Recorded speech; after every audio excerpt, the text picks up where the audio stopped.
right, it's now 8:30. Hello and welcome to our monthly webinar. My name is Andrea. I am with Minoria. Minoria is a company that's truly invested in empowering disadvantaged businesses, and we look for well-rounded solutions to bring a genuine advantage to these businesses. We understand that knowledge is power, and this is one of the reasons why we have these monthly webinars to be able to provide information and educate many of these businesses that sometimes don't have the time to do a lot of research. And the topic for this webinar is talk your way into business. It's very important to understand the importance of a good question, the importance of using your words wisely. And one of the reasons why we address the magical questions is that they are sincerely magical questions that are going to give you the answers that you need. So let's talk about the overview of our webinar. We're going to go ahead and talk about some of the problems, the common problems that after us connecting with so many corporate companies, government entities, all the small business representatives and small business liaisons have given us, they have given us feedback of the problem they always face whenever they connect and have one-on-ones with contractors, with suppliers, with small businesses. And it's important to address them, that way our audience can try to avoid them. We are niched in the construction industry, so these webinars, these monthly webinars are always in effect the last week of the month. And there's a lot of topics that are driven towards construction industries. However, this webinar and some of the topics of these webinars can apply to any type of business that's interested in learning how to get contracts, either through large corporate companies, to large general contractors, contracts through government entities and federal entities, along with large organizations like large nonprofits. So we're going to go ahead and address the problem, but we're also going to provide the solution. And it's very, very important to try to stand out from competition. So we're going to provide some information on that. And of course, we're also going to address these magical questions and why they're considered magical, okay?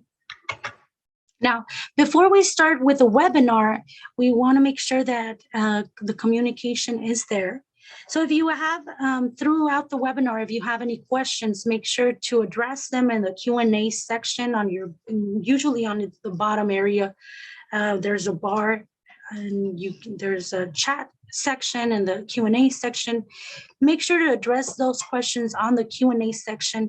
You can also include the chat in case you have any questions, but if you don't, make sure to apply the questions on the Q&A section. And then we're going to address that towards the end and answer any of the questions you might have. Now, we also want to mention that if in case you did register and you would like a copy of these presentations and a link or a video or the video that we're recording, we are going to go ahead and send them to all the registrants of this webinar. Now let's talk about the common problem. Just connect syndrome.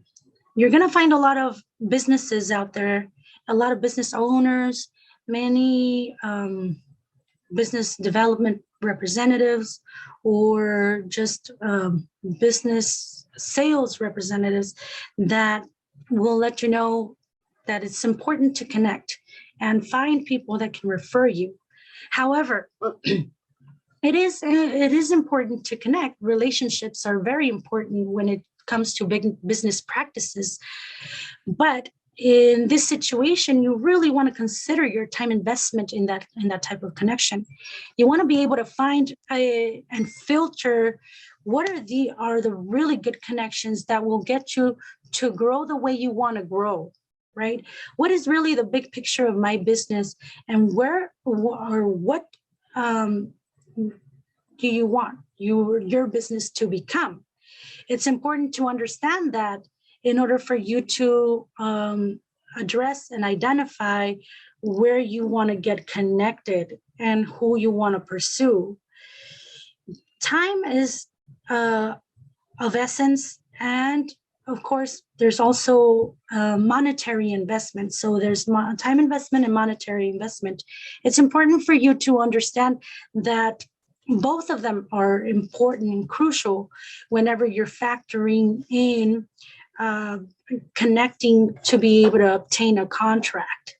So if you're considering going out to network, you're considering to reaching out via email or paying for a certain event, make sure you have a process where you can measure outcome. If you have a process where you can measure outcome, you can try certain events or certain connections. And then if that doesn't really work, then you can try something different. But what a lot of businesses do is just connect. There is not a process. There's not an area where you can measure those connections and measure if that particular event is really going to provide you the outcome that you really want to seek and in the productivity you're supposed to have within that time investment of that event or connection. So you want to ask yourself, and you want to approach the situation in a very strategic way. You want to ask who and what can get the contracts I'm seeking. You want to ask yourself, how can I solve their problem? What makes us stand out from that competition? And without, in regards of the standout, it's very common for businesses to say, oh yeah, well, we stand out by the quality we deliver. We stand out by the customer service we provide. We're reliable and dependable. These standouts are not genuine standouts. Everybody has that within their mission statement. And it's good that you do execute that. You will definitely want to execute quality performance. You definitely want to provide great customer service, but this is what's expected. It doesn't make you stand out from your competition, because your competition can do the same thing if they really make an effort. Sometimes they can provide the same quality or even better, but there's something that you can really get into that particular competition can't. And that's what you want to identify before even considering any type of connection, right? So I really support and advise to reach out and go into a prior webinar that we executed that's called Stay Focused, get your company to be strategic and have a plan to prepare for bidding opportunities. This webinar really goes on in detail of how you need to develop a strategic marketing plan where you're going to be able to measure outcome out of any of those efforts and what you're going to do to follow up. So please go over it and get some feedback on how to prepare that way. Now, we also want to talk about common problems once you do that connection.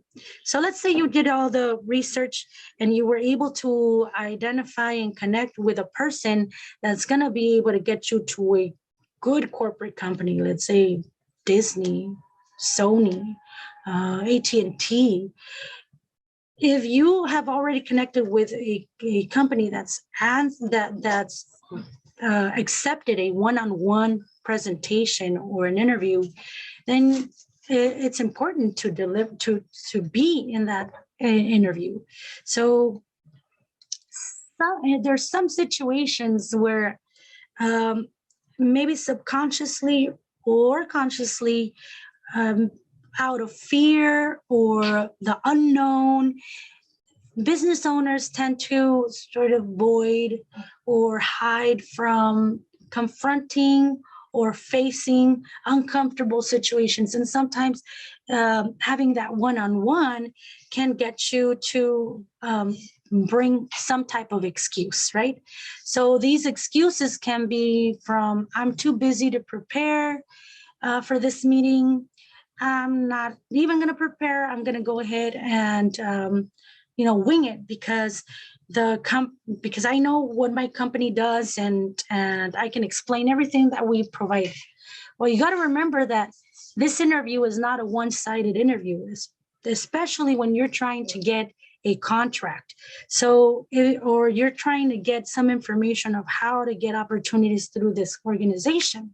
You're supposed to do research to identify how you can fit in. You're supposed to understand what that company needs in order for you to get your company to fit in. So just remember that. There's also situations where you feel like you need to reschedule. The more you reschedule, in a lot of cases, there's companies that they're too busy. The small business representatives or the project managers or the estimators, they're already busy enough. So if they're giving you the time, do not reschedule. If they're giving you a time, don't be late. And definitely do not delegate this one-on-one or this interview, because I'm a true advocate of delegating a lot of tasks that you're not supposed to do as a business owner, and identify help, right? Empower your team and then delegate those tasks. But business development, building relationships within your company is not one of them. Remember that business development is basically the forefront of your company. You should not, if you don't have a business development department or even a full-time employee that can focus in business development, then you are not supposed to delegate this one-on-one or this interview. You're not supposed to delegate any type of networking efforts, because you are the image of the company. You're the business owner, and you're supposed to and you're probably the best person to explain what you're all about. So remember to be prepared and get yourself into that interview. And make sure that you have and provide a great first impression. Now let's talk about solutions to those problems, because I'm sure that a lot of business owners, they were able to check those boxes, that they've had those situations we've had, and I can include myself as well. I mean, those are inevitable situations. Those are growth spurs and mistakes we tend to do. And this is why we want you to understand, in order for you to avoid these mistakes, it's important to really understand this process of preparation. So you want to do research, prepare, follow through, and solve in that same order. Okay. So how do you do that? Okay, if you do research, consider these factors: type of company. The reason why you want to understand what type of company it is because whenever you're reaching out, there's a certain language according to industry, according to company structure, and according to the type of entity there is. So there's government entities, there's nonprofit organizations, there's corporate companies, there's private industries, and all of this is important to understand whenever you're having a one-on-one, so you can factor in all the language, all the culture that's really involved whenever you're doing that one-on-one. You also want to understand the procurement process. If you can get ahead with all these research items, bullet points that I'm providing, you can dig further and get a lot more progress within your one-on-one. So try to research the procurement process that company has, the pre-qualification process, because sometimes, especially the bigger the entity is, the more vetting they're going to do. So if there is a pre-qualification process, they usually will have it in their website, or they'll send a link, or they'll invite some of the contractors or suppliers through a certain vehicle or portal. So you want to be able to understand and sort of invite yourself to these vehicles, if in case it is more, private and it's through invitation only. You also want to identify the goals that company has. It's very important to see if those goals, if you can provide value to those goals. The position, so you're going to have a one-on-one. You're going to have some type of interview. It might be several people, or it might be one. Most likely, it's going to be one person. So try to identify their position. Is it really a decision maker position, or is it a position where they need to understand what you do, and then they'll recommend internally? Usually with large organizations, they'll provide a small business representative, a supplier diversity representative, someone that's going to be that's supposed to outreach to you and sort of connect you to the right sources according to your capabilities, your performance, your history, your trade. So it's important to understand what that position is, and see if what type of communication factor they entail. You also want to identify the challenges they have as individuals, within their profession, and you also want to understand the challenges these companies could face, especially on the level they're at. If they're a national company, if they're a global company, if they're a state company, you want to identify those challenges. You also want to identify who they serve. Is this a service-driven company that you're trying to work with, or is it a product-driven company? What is their clientele? It's important to you to understand that portion, and the positions, other contacts you might want to get to be able to go a little further in understanding what they're all about, and to understand who would be the decision maker. Now, upon that research, then you go to preparation. You prepare.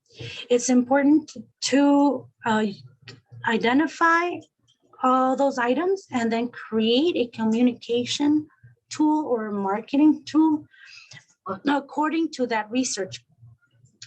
A lot of companies make the mistake of just creating these brochures or information that's very, very general, and it might work for just the general public or certain groups, but if you're really trying to get a good size contract, you want to be able to cater that marketing tool or that communication tool, or the way you connect with them according to what they're used to,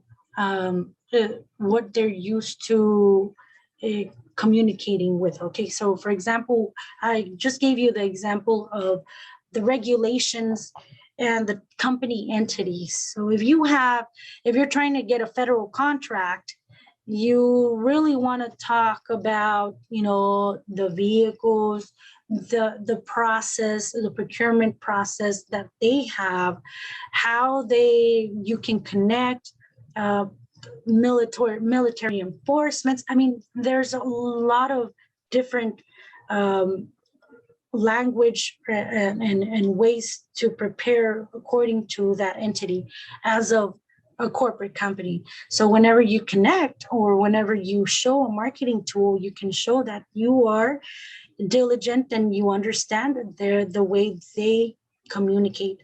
And I highly also recommend another webinar that we've developed. It's called How to Develop a Powerful Capability Statement. Whenever you're trying to go into public projects, some corporate companies, the larger ones, and then county and federal entities, it's very typical to create what's called a capability statement.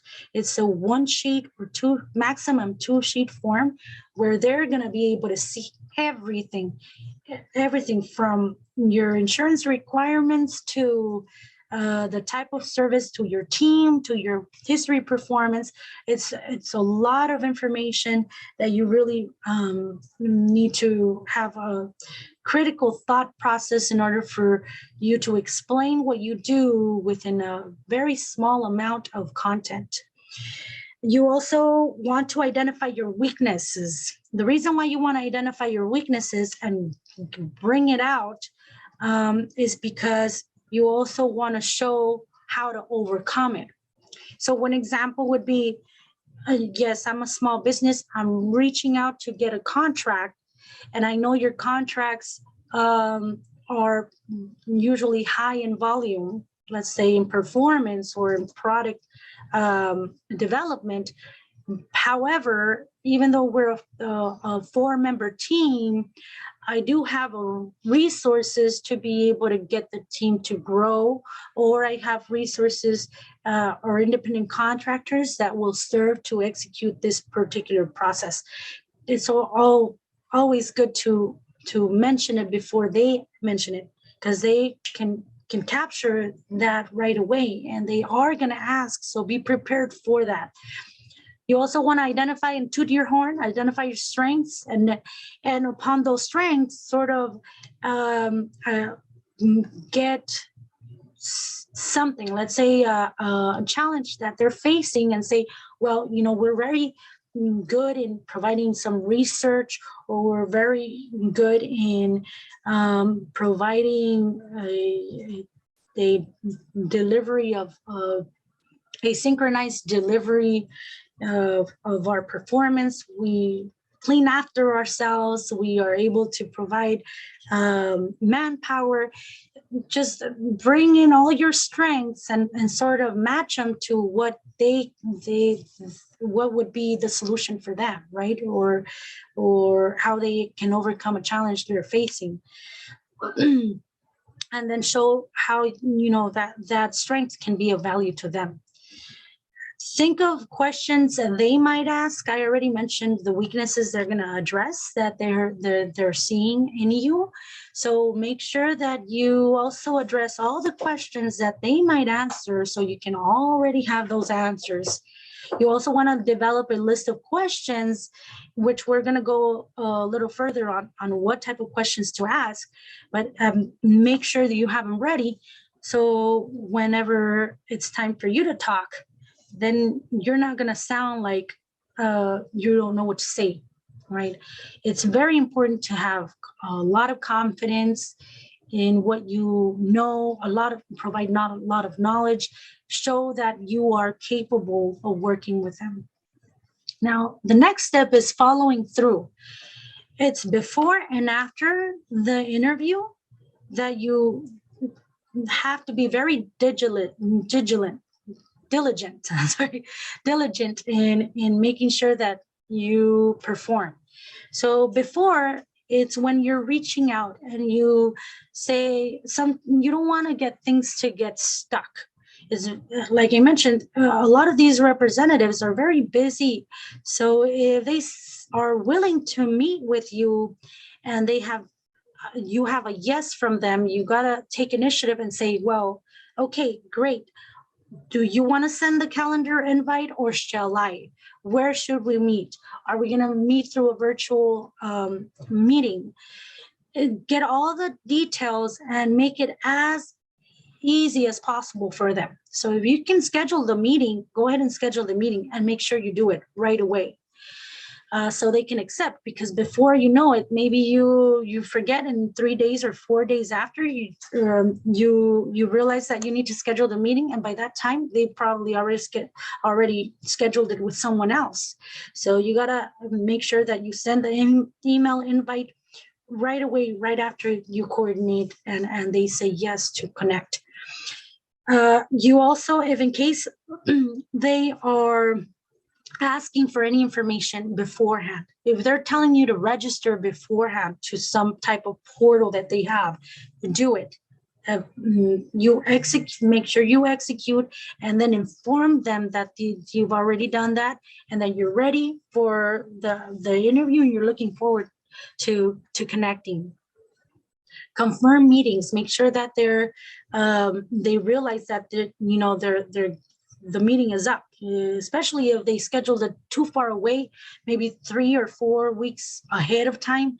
Make sure that that same week of the meeting, you connect with them, and even the day before, you just let them know, I'm looking forward to this meeting. Here is some information. And if you provide information of your company, make sure you provide it with time. Don't make it a few minutes before, because they're not going to have time to evaluate minutes before. So make sure you do it within a certain amount of time, days if possible, so they can evaluate your information that you're providing.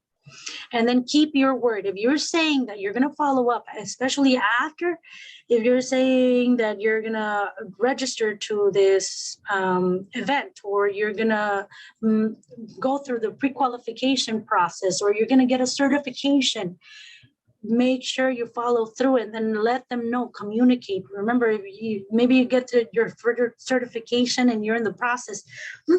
They don't know that you're in the process unless you communicate. So make sure that communication process is there. And whenever you do communicate, they're going to see that. They're going to see that you're very diligent in making sure that they know. And they're going to connect it with the ability of you working with them.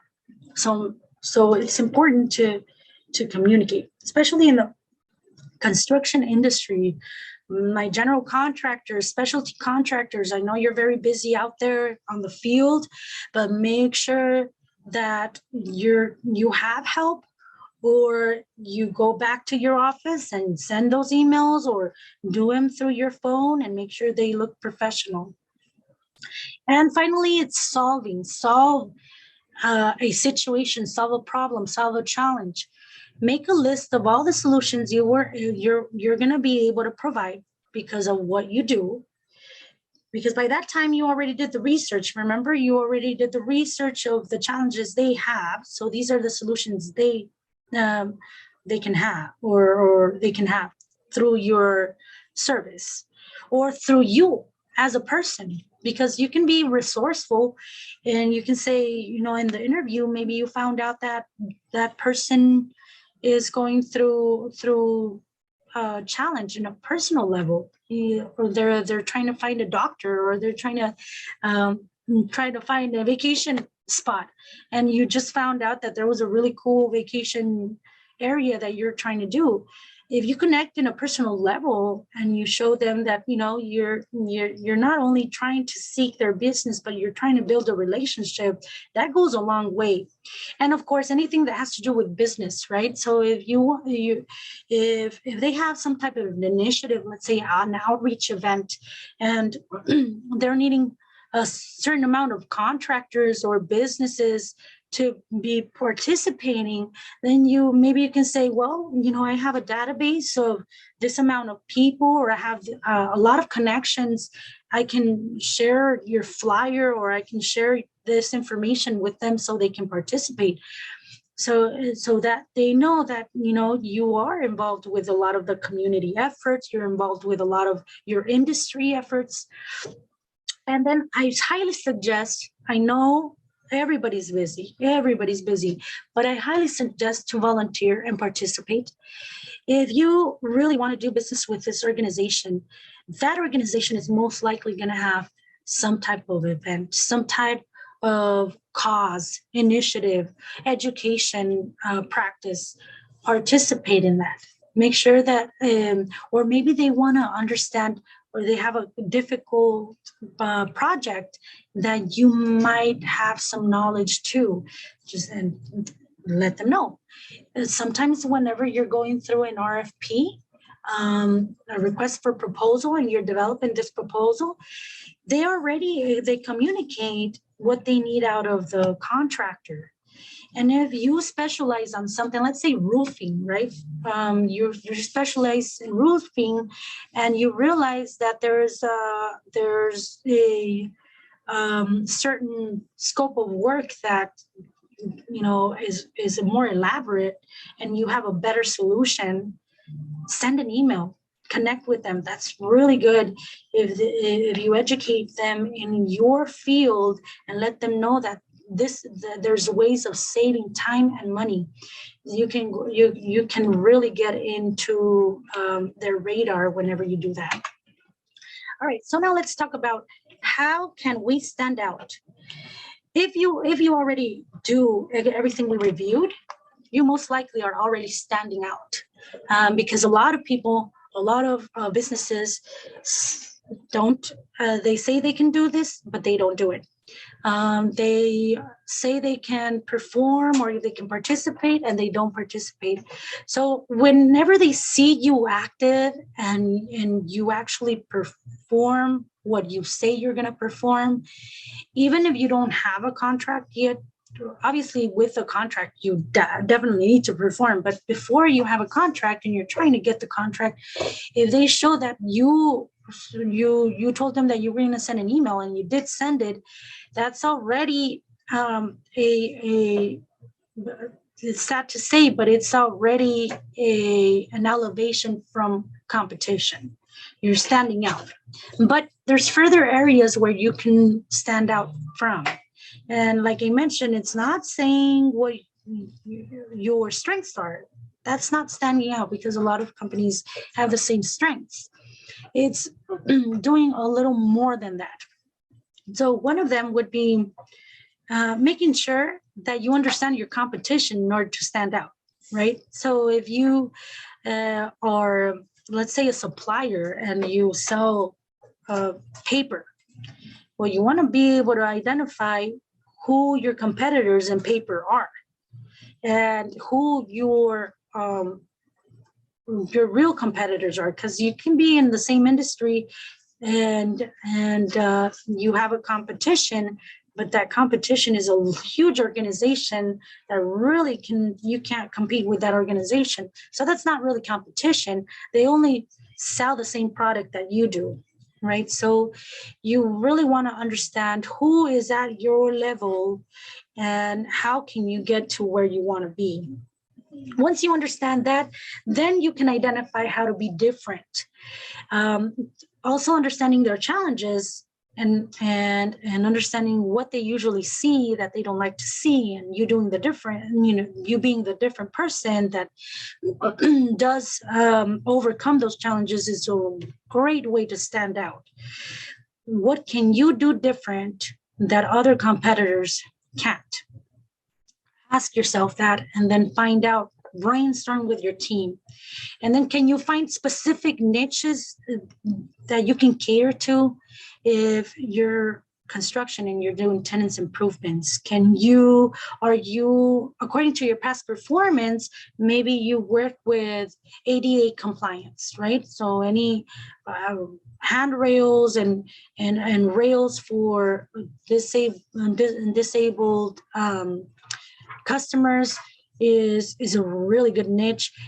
You can go into, let's say you're in the trucking industry and you are having a certain product for a certain industry that you cater to, that's a really good niche. If you're in a professional services, maybe you have a niche of serving a certain industry, a certain purpose. So try to identify a specific niche that you can really, really promote that niche and you don't see that much of a competition.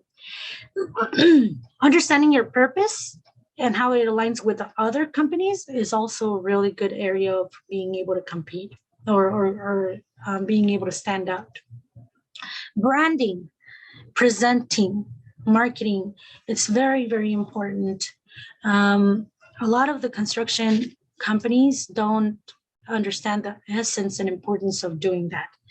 Or some do, but they don't realize that it's not the way the branding, the presentation, and the marketing is not the same way as many other industries do it. So there's unique elements that are involved in the construction industry that you can brand and make sure that you perform and you show your presentation out. In regards of products, it's the same thing. If you're a supplier and you want to provide a certain product, make sure that your presentation is there. Should make sure you show how you are being able to fulfill a certain requirement or solving a problem that they have. And if you can do it in video, even better. If you can do it in a really good presentation, great. Something that will let the customers know that you are a professional, you can serve them, and this is what they really need from you. Of course, any past performance, testimonials, referrals, reviews are great. They're very important because they always want to see who's happy and who isn't. And if you do they see or you notice that there's certain reviews that are questionable, then you definitely want to answer back, respond to them, and show your humbleness whenever you're responding. Admit to your faults and make sure that you provide a solution to the person that was providing that negative feedback.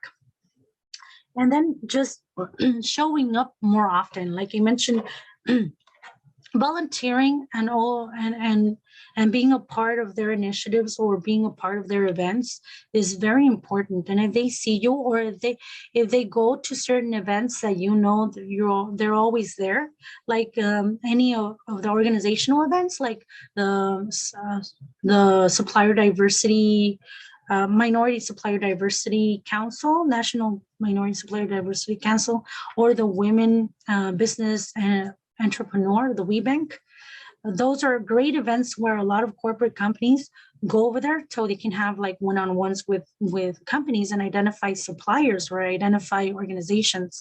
So if that's the case, then you want to be able to always be on those be a part of those organizations and those events so they can always see you, and you're sort of branding yourself in that way. All right, so what are the magical questions to consider? Well, there's a very simple answer. It's the ones that get you the answers you need. And what is your need well, obviously it's obtaining an opportunity, right? A contractual opportunity. That's your need, but it's also according to what you really can perform, what you can execute. So there's a lot of factors involved whenever you are preparing for a one-on-one or an interview with these companies. So let's consider the factors. First, your goals. And you got to take in consideration their goals. If you understand their goals, then you are going to be able to ask the right questions so you can get your answers, right? So what's your goal? Getting awarded a contract. So you need to understand what type of contract you want to get awarded. You got to be very, very specific, or else they're not going to be specific in their answer. So what type of scope of work would you be able to perform? What's your bread and butter? What do you do that you can say, I'm really good at this? Is there any opportunities that are related to this? The experience is very important because that's what they look at. What is the amount of the contracts that you can perform on? So there's with large entities, there's a lot of opportunity, and there's a broad spectrum of projects that can vary from $100,000 contracts to up to 60 million, even in the billions. So you don't want to show that you're a small business and then try to let them know that you can execute $1 million contract. That's not gonna show you as a very responsible and reliable contractor or supplier. So make sure that you understand what is really the amount that you can execute, and make sure that you can deliver and knock it out of the ballpark. What is the process to be considered? So every company has a process. Maybe you're not talking to a large company. Maybe you're talking to a general contractor and you're trying to be a subcontractor. There's still a process that they have, right? It might not be as stringent, but there is still a process. So ask them, what is the process? What are the consideration requirements? What is the need to fulfill those? Well, what do I need to fulfill those requirements? Maybe they consider big factors as, history performance, safety requirements, making sure you follow any OSHA standards. All of that is having a lot of warehousing or space to be able to preserve vehicles if you're a repair shop. So you want to be able to understand what they need. And if you can't fulfill them, at least you have a direction of where you want to be at in order for you to do business with them in the future. And then I try to see if, you want to know who the real decision maker is. In a lot of situations, sometimes there's a request for proposal that's out on a portal, and there's a contracting officer, there's an estimator, and maybe they're the ones that are developing and coordinating the submission of those proposals and the evaluation. But once it's time to evaluate and really go through the contractors that submitted the proposals, the main decision maker is going to be there. Usually it's the project manager, or it can be the estimating officer that makes the decision, or the compliance coordinator. So it depends on the entity that you are wanting to pursue as a company, that you'll be able to identify the positions that these decision makers are in. Forecasted projects. I don't know if you've been able to see any of our prior videos, but there is a video where we talk about how to prepare for a request for proposal and how to get opportunities that way. And if it's already out on the portal, most likely you have a very, very low chance of getting awarded, unless it's a very specific niche.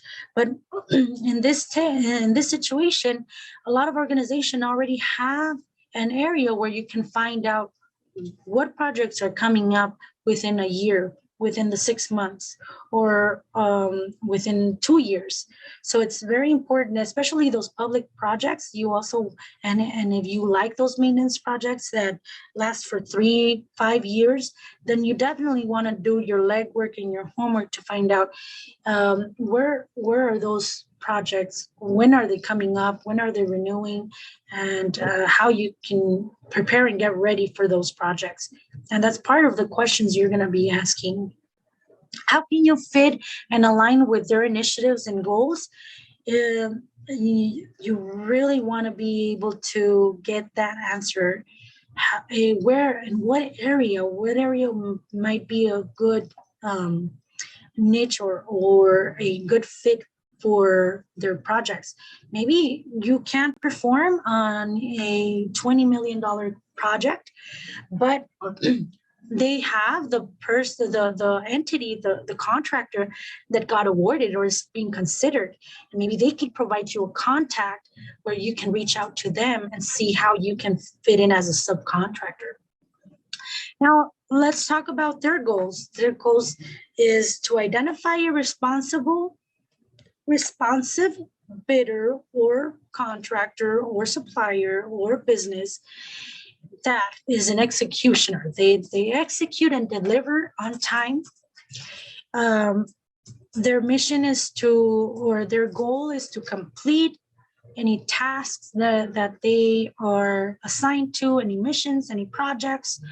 So what do they look for whenever they're interviewing or they're having any one-on-one? Well, first of all, they're people, right? Everybody has feelings, everybody has first impressions. It's essential that you understand that the first impression is going to mark them, and it's sort of going to carry the interview. So if you don't look professional, if you don't dress to impress, and I'm not talking about dressing, and spending a lot of money. It's making sure that you're clean, making sure that you that you're with a smile, that you are showing a positive complexion, and not and once you start connecting with them, they're gonna see how you make them feel. There are situations that sometimes they make you feel, they deliberately ask questions to see how you can overcome those fears, right? How you can react, in what way you can react. And it's important for you to be calm, like you mentioned, show that confidence, show that you have a value, and then you can provide value. They also want to know, obviously, your product, your service, how you can deliver. That's the most important thing. This list of what they want to know and what they seek whenever they're going in a one-on-one is in order. So they want to make sure that the person that they're talking to is approachable. They want to make sure that that they understand the service they provide, and that you are capable in performing. They want to make sure that your attitude and your professionalism is there. They want to make sure that you have the proper licenses, the bonding, the insurance requirements. That's why that capability statement that I told you about is so important for them. They want to see it in a brief. They have a question. They want to know your NAICS codes. They want to know if you're registered through the DUNS, if you're certified. They want to know all of it in one sit down in a period of minutes. They also want to get to understand your past performance and the amounts of contractual amounts that you've executed, to be able to see where you might be able to fit in. It's the capabilities. That capability statement is very important. That's one of the reasons, because they want to see your production, your manpower, the ability to coordinate, your scheduling, the type of organization or structure you have, and how you might be able to grow. Any fulfillments of goals, they have certain goals that they need to fulfill. As I always talk about the supplier diversity initiative and the small business inclusion goals that they have. Some are no longer goals, especially with some of the projects, they're requirements. So they need to fulfill those supplier diversity requirements. So understanding that on top of your skill, on top of the service you deliver, towards the end, let them know, oh, you know what, by the way, I'm a minority certified contractor. I'm a minority certified company, where we might be able to support into any of the goals or any of the requirements you might be having for this project, or having as a company. Also, they want to understand in what way. They're not going to mention it, but they're looking and they're identifying if you can be a solution to them, if you can remove a load off of them. And one of the loads can be as simple as making sure that you perform, that they don't have to be calling you to see where you're at. You're actually doing and being proactive and communicating that way. And then of course, overcoming any challenges that they might have. How swift are you to be able to address a change of events? If there's a problem with a delivery method, how are you going to be able to get the product on time? So it's important to factor in all of that information into your questions and your answers for this one-on-one. So now let's go over the magical questions.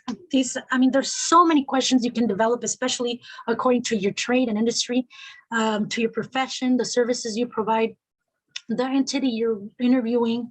So these are just some.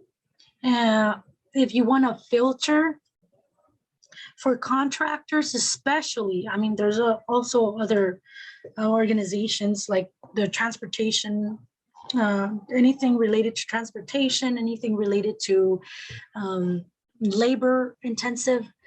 You want to be able to find out if they're signatory to a union. Whenever there's a subcontractor that's talking, or a trade contractor that's talking to a large prime, you definitely want to make that question one of your first questions, because you can go through a whole interview process. You seem to be having all this capability and everything, and you find out that they're union and you are not, and you're not interested in going union. So all the time investment that person took and you took went down the drain. So it's important for you to factor in if they're signatory to a certain union, if they require union subcontractors. Is there any small or disadvantaged business performance? Is there any small or disadvantaged business preferences? Sometimes it's important to find that out, because if they're not including any supplier diversity initiatives, any small business inclusion, there's and you don't really see that this is an organization that really abides by or considers doing a lot of outreach to your type of service or the size of your company, then it might be a situation where you might want to address some other questions, like who can you connect us with, rather than how can I do business with you? And what is the typical net pay? If you're a company, or if your industry tends to be very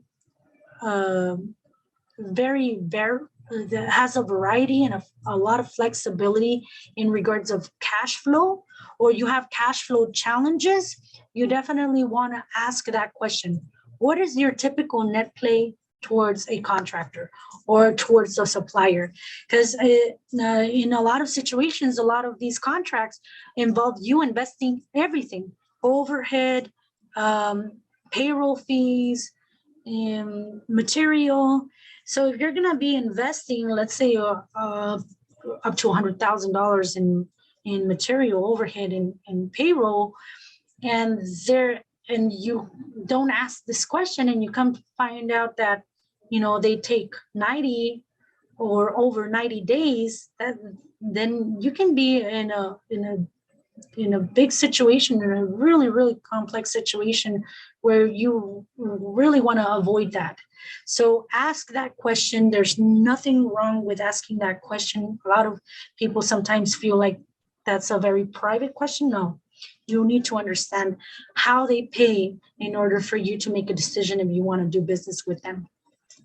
Demonstrate questions where you're demonstrating interest. You want to show them that you are humble enough to absorb their view towards you. So, or you're showing them that you're interested in helping them and building a good relationship with them besides getting contracted. So, question: what do you consider of value, or what do you consider a contractor or a supplier to be of value? What are the challenges faced when it comes to awarding and executing with contractors my size or with suppliers that are able to provide a certain amount of products or affiliations of a certain size or initiative? How can I collaborate and be part of those initiatives and efforts or outreach efforts? If you show that you're willing to participate, they're going to give you more information on that. And those are really good questions to get yourself involved and get further into this organization. Informative questions. According to the service or product or product we provide, where do you think we would be able to be a good fit for your organization? You get them to think. That's important. If you say, well, you know what, we're professional services, we try to provide energy efficiency solutions, and we do all these type of infrastructure adjustments, or we update LED lights or something like that, then whenever you come to that question, they're going to say, well, there's a certain department that I remember they were talking about these energy conservation initiatives. I'm going to connect you to that. You sort of like light a bulb whenever you ask that question, and other similar questions. How can I prepare ahead of time for opportunities you might have within our capabilities? By that time, you already showed them a capability statement or your marketing tool, and they understand what are your limitations, right? So you get them again to understand, to share additional information of what opportunities might be out there, or who you need to connect to be able to get those opportunities if they're not the entity you need to work with. Well, another question is, we are always interested in improving. I would love to, for your constructive criticism. What is it? Can you provide it? It's very important for you to understand that and not get butthurt once they tell you. If they say that your capability statement is not looking very good, or they're saying that, I really don't think you can perform on a type of, company like ours, absorb it. Say, okay, well, if we can't perform, what can we do to be able to get to that level? And out of those questions, you can build more questions accordingly. What would be the next steps to follow after our one-on-one? It's important to ask that question because then they give you what they're expecting and not what you presume that you're supposed to do, right? So they'll give you, well, right after, you need to make sure you get certified. You need to make sure that you register. You need to make sure you pre-qualify. You get into our vendor portal. They'll give you all these tasks to follow in order for you to have another level of interview or one-on-one. And in that case, most likely now you're going to have additional personnel from them that they've already coordinated, so you can have that one-on-one interview and go to the next step in their procurement process. Well, that's pretty much it. After that, I highly recommend to follow up. Following up is one of the biggest elements of doing business with any type of entity, especially the large ones, because they're not going to follow up. They're usually don't expect an email saying, oh, I haven't received this, or I haven't noticed that you registered. Do not expect that. You're supposed to do the due diligence in that matter. And statistically, if you're really wanting to get a contract and you only connect with them the first time, you only have a 2% chance of getting that contract. Now, so that means that if you don't follow through, your probabilities of that time investment, that research, everything is going down the drain. And the more you follow through, usually it's after 4 follow-ups, then you start getting a little more traction on getting on making sure that they're connecting with you and you're starting to have some action. And that's typical. The majority of businesses don't follow up that amount of times. So it's important to do that if you want to get some legwork and get more achieved. Well, that's it. I'm going to check on the Q&A to see if there's any questions. You are free to connect with us if you have any questions after, because it doesn't seem like we have any questions. So if you have any questions after, make sure to connect with us. This is our email. We are located, we are located now in Cerritos only.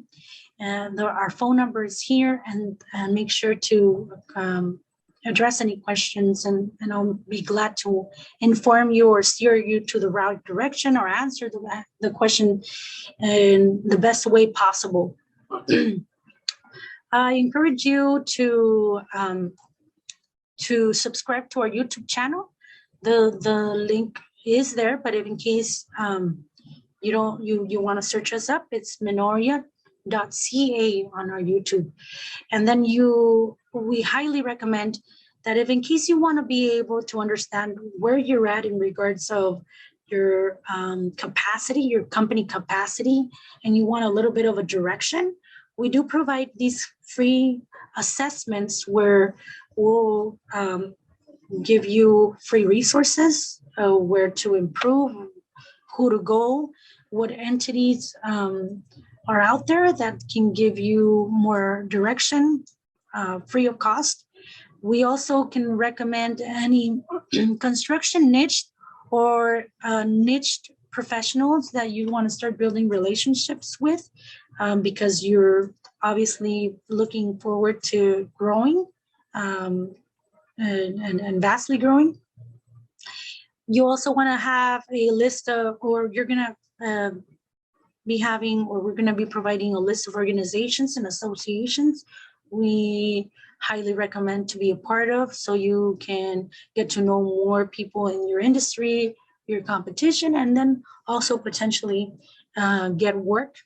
And then of course, any type of, we'll do a diagnosis to identify any type of solution you might need within your services.